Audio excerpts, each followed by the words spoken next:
dun sa tanong ni Congressman J.J. Suarez. So please answer appropriately the questions being asked by the members. Congressman Acop?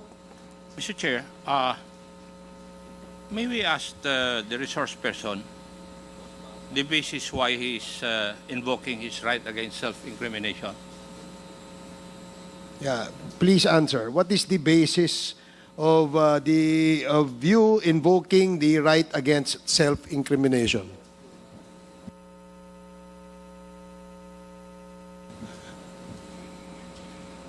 Police colonel ka, investigador ka dati. You know the basic rudiments of investigation. Alam mo dapat kung kailan i-invoke yung right against self-incrimination. Di po ba? Kasi nagko-conduct ka ng investigation eh. Now, may I know your legal basis why you are invoking your right against self-incrimination?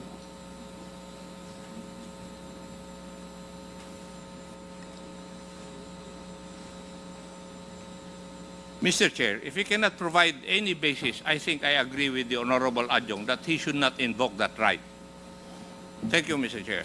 Thank you. I share the sentiment of Congressman Acop. If indeed the resource person cannot explain to this committee why he is invoking his right against self-incriminations in reply or in response to the questions raised by DSJJ Suarez, then I would agree that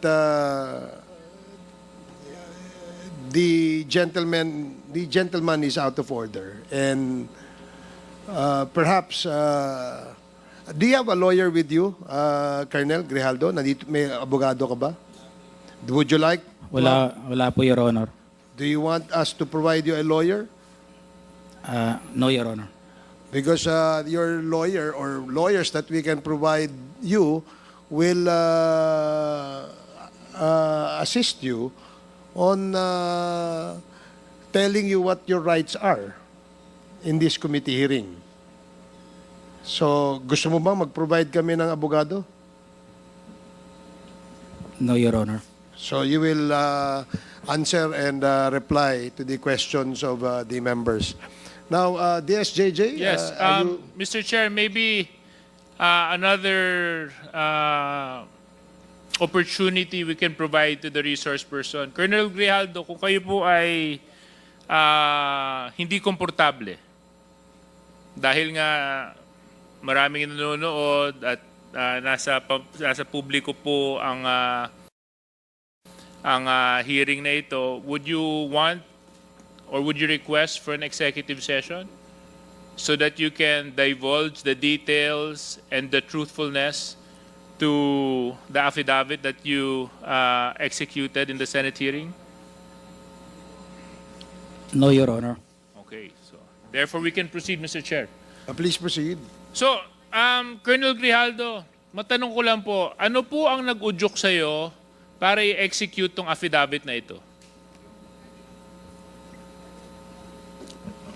Just I have said, Your Honor, during my opening statement in the Senate, it was Tuesday. We have a hearing here on Tuesday, and we ended up on the Wednesday on the event of the Typhoon Christine.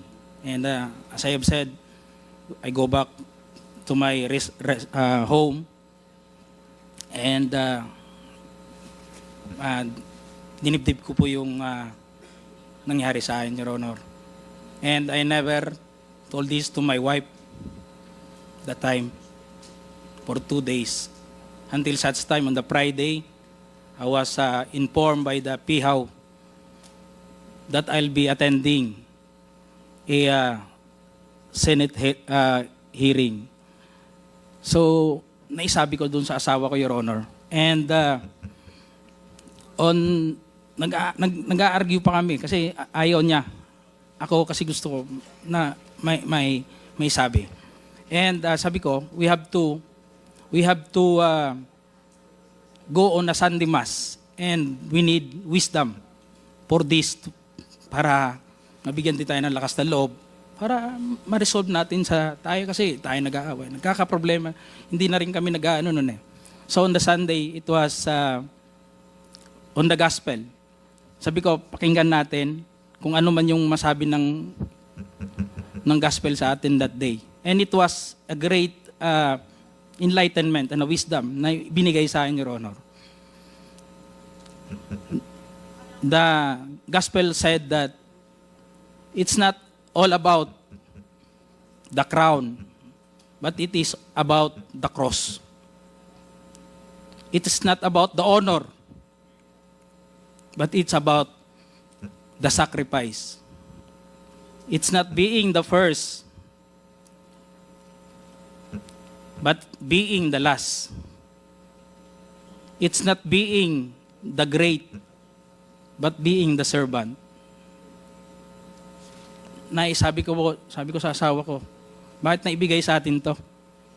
We have to, and to sum up that, Your Honor, ang sinabi nung pare, sabi niya,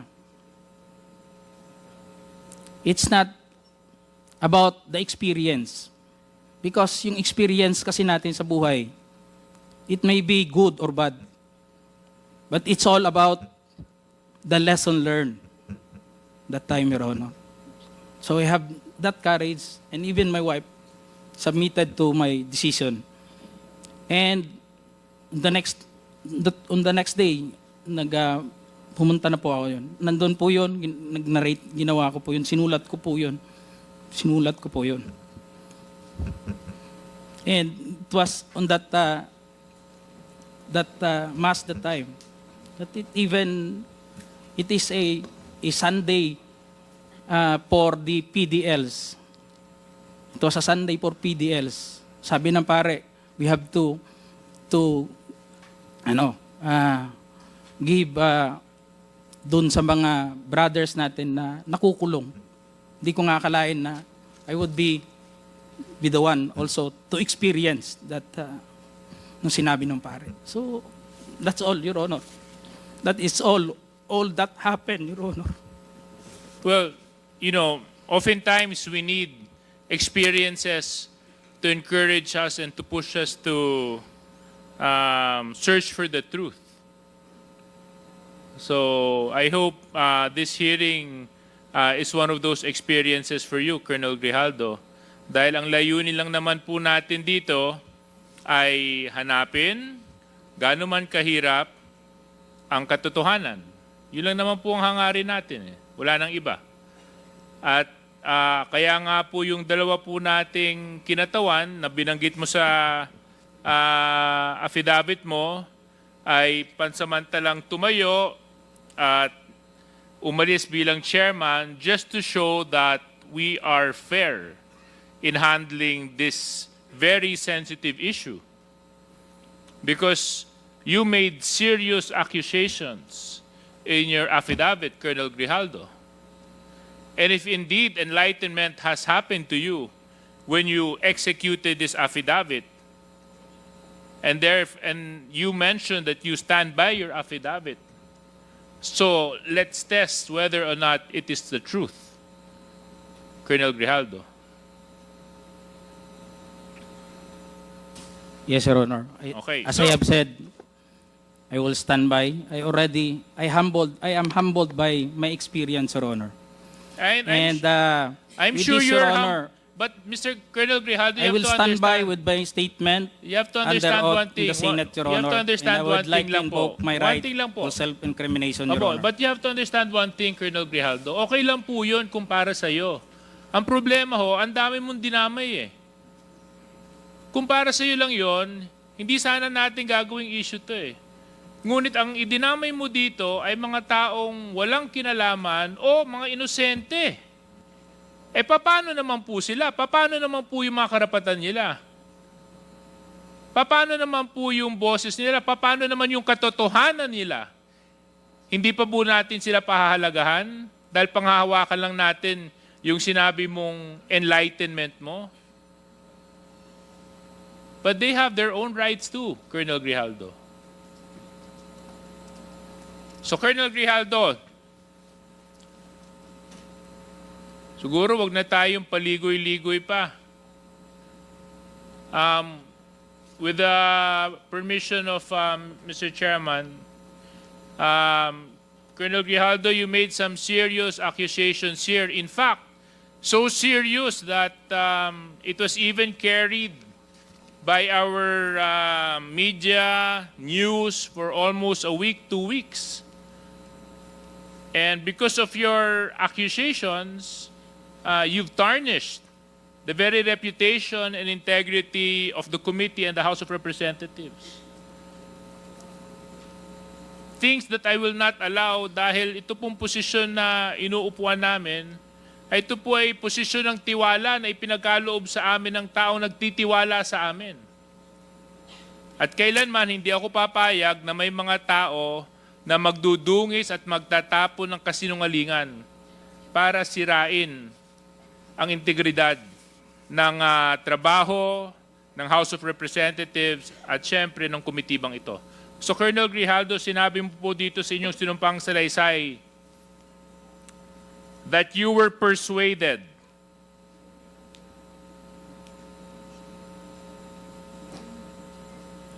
Your Honor, and you said, ikaw naman, Colonel, ganito lang yan. Alangan namang walang insidente o mangyayari sa panahon na yon. I answered that I served as COP, Chief of Police in Mandaluyong during COVID-19 pandemic, and there were less crimes committed and we did not receive any reward from anyone. I added that we only receive funds as additional MOOE support fund for the Peace and Order Fund of the LGU. But dito po sa earlier part, sinabi mo that you're persuaded. Is this true, Colonel Grijaldo? Your Honor, I will stand by my statement in the Senate under oath, Your Honor, and I would like to invoke my right for self-incrimination, Your Honor. That is out of order. Let it be of record that the statement made by this resource person is out of order. Please continue, Congressman Suarez. Number 17, sinabi nyo dito, I then respectfully told Congressman Dan Fernandez that anyone can debunk my statement if I confirm the testimony of Colonel Garma about DDS in 1999. Since I was not a member of the PNP at that time and I have no knowledge as to the reward system, additionally, I said that the work of policemen are noble that requires great sacrifice even without reward or award. It is our moral obligation and a call of duty to serve our country and our people. If I may continue, Colonel Grijaldo. At sinabi mo, Congressman Dan asked me, Colonel Garma, anong masabi mo sa kanya tungkol kay Barayuga? I politely told him I cannot comment on the case when I respectfully answered him, Sir, mahirap yan. Kasama kami sa nag-iimbestiga at hindi ko alam kung anong kinalaman niya at may investigasyon din kami, baka ma-incriminate ako, sir. Tama po ba ito, Colonel Grijaldo? Your Honor, Yes or no lang po, ah. I will stand by my statement in the Senate under oath, Your Honor, and I would like to invoke Mr. my Chair, right again. for self-incrimination, Mr. Your Chair. Honor. Again, the resource person is out of order, Mr. and Chair. let it be of record that he is continuously disrespecting this committee by refusing to answer appropriately to the questions propounded by the member. Alam mo, Colonel, if I may, DSJJ, binibigyan ka namin ng pagkakataon dito eh. Noong nasa Senado ka, ang tapang-tapang mo eh. Bakit dito ay mo magtapang ka rito? Ipakita mo yung the same candor, the same tapang na pinakita mo doon. Di ba? Bakit hindi mo gawin yan dito ngayon? Nagtatago ka sa likod ng right against self-incrimination eh. Tinatanong sa'yo, relevant question. Matapang ka lang doon sa Senado kasi may kakampi ka. Dito ka magpakita ng tapang mo. Hindi yung nandoon ka lang. Alam mo, ang mahirap kasi sa'yo, gusto lang nating malaman ang katotohanan sa likod nito. Ang dami mo ng ginawa eh. Dinamay mo pa yung mga kasama na, hindi dahil sa kasama namin sila, kundi hindi tama ang nangyari at ginawa mo. You are trying to besmirch the reputation of this committee. Itong committee ito, hindi ito gawa-gawa lamang. Ito'y pinapayagan ng ating saligang batas. Ito'y pinapayagan at pinayagan ng 300 mahigit na membro ng Kongreso na kung saan ay merong mandato ng taong bayan. Kaya wag mong pastusin ito. Yung tapang mo, nawawala eh. Tawagin mo yung kakampi mo. Ang hirap, alam mo, Colonel, nag-imbento ka ng kwento. And then you speak about honor. And then you speak about the gospel of that was given to you by a priest, talking about honor, and which, alam mo ba kung bakit mayroong honor? Pag hindi ka sinungaling, may honor ka. As simple as that. You're a police officer and you should have kasi, yun ang dito eh. Anyway, DSJJ, you can continue. I totally understand the frustration of our chairman. In fact, it is the same place where I'm extracting my frustration from. No? Kasi nung Senate hearing, napanood ko yung binanggit mo, Colonel Grijaldo, at ako naman, araw-araw, hindi naman araw-araw, na tuwing magkakaroon ng Quadcom hearing, nandito ako. I make it a point I even come early. So, Colonel Grijaldo, you mentioned in your affidavit and even in the Senate hearing that you were coerced. Coerced by certain members of this committee. Totoo ba yun? O hindi? Your Honor, I would like to invoke O my rights. hindi. for It's a simple yes or self-incrimination, Your Honor. no.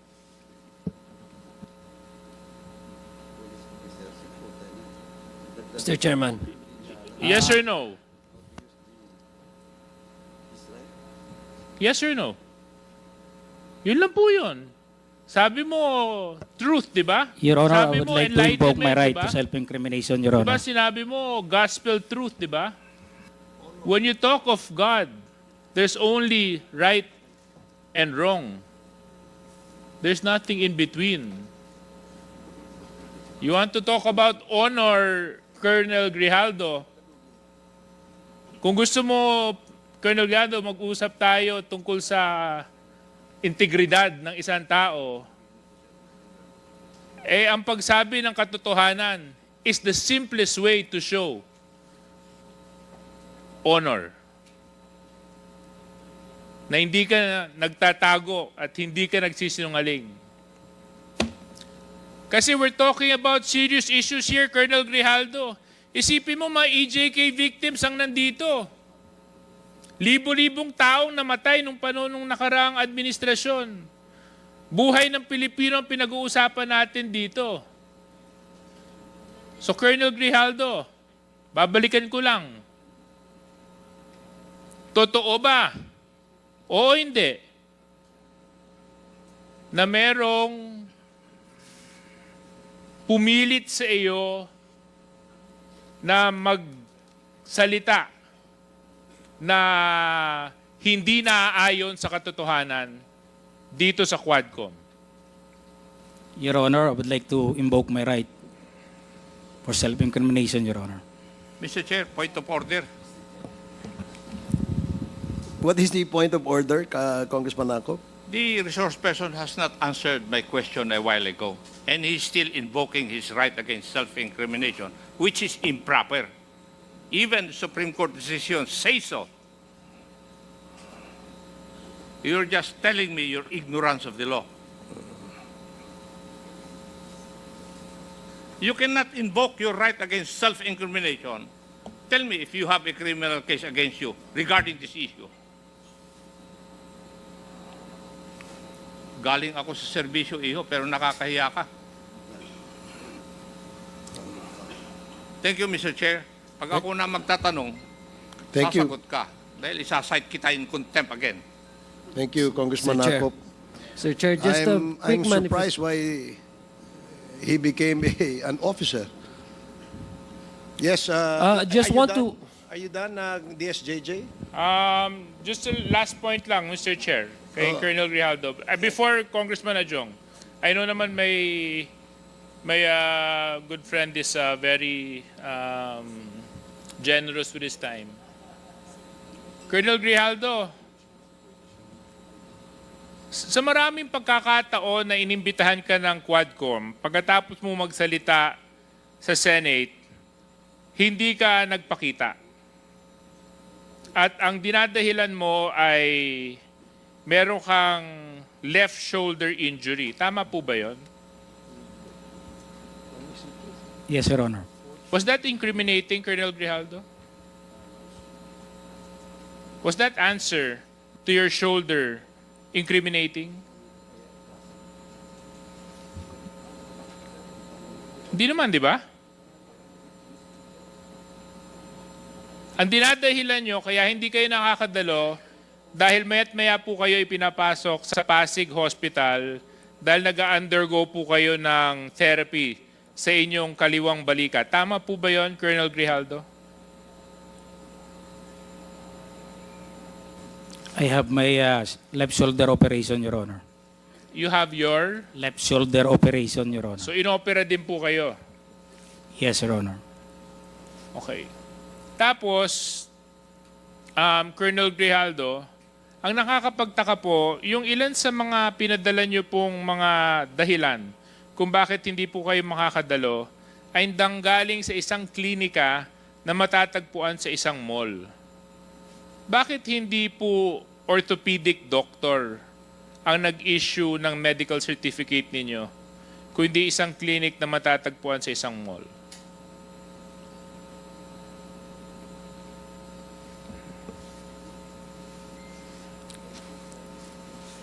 The doctor who operated me, Your Honor, is a professional, Your Honor. I'm not asking you whether or not your doctor is a professional. I hope he's a professional. Yes, Your Honor. Because if he wasn't a professional, then may God be with you because he conducted surgery on you. Yes, Your Honor. So thank God he's a professional. But Yes, I'm not Your Honor. asking the qualifications of your surgeon. I'm asking kung sa sobrang laki ng dinadala mong problema sa inyong kaliwang balikat at kinailangan po itong operahan, bakit isang klinika sa isang mall ang nag-issue ng medical certificate mo at hindi isang orthopedic surgeon? That is not a clinic, Your Honor. It is a hospital, Pasig Hospital, that responsible in giving the medical certificate, Your Honor. I suggest, Colonel Grijaldo, you refresh your memory. Kasi yung isa sa mga una mong pinadala sa amin ay nung amin pong sinearch yung address, mall po ang location niya. So again, Colonel Grijaldo, I'm asking you, it's not too hard. Sasabi lang po kayo ng katotohanan. Kayo po ba nung panahon yun ay umiiwas dito dahil nakapagsalita kayo sa Senado? Colonel Grijaldo? No, Your Honor. It is a necessary, Kasi kung Your Honor, to have my operation, Your Honor. Kasi kung hindi And po I kayo... am suffering a pain on that time, Your Honor. Oh. Because this happened during my cadetship, Your Honor. And during that time, there were no operation being conducted na nangyari at kumikirot po talaga to, Your Honor. And I have no reason to escape or to not going to this honorable Quadcom committee, Your Honor, because I was able to attend 4 Quadcom hearing, Your Honor, and I was already giving my statement, Your Honor. Opo. Yes, you were attending. In fact, I would see you in the back. Kaya nga nagulat ako nung nakapagsalita ka ng mga hindi makatarungang mga statements at nakapagbitaw ka sa Senado nung nagkaroon ng hearing doon. Nagulat na lang po ako pagkatapos niyo po magsalita doon, bigla na lang po naging unavailable na kayo. Bigla na lang sumakit ang balikat ninyo. At bigla na lang kinailangan na maoperahan ang balikat ninyo. If may, Your Honor, it will incur considerable amount, Your Honor, for the payment of the operation. And I'm still contemplating to find money for that operation, Your Honor.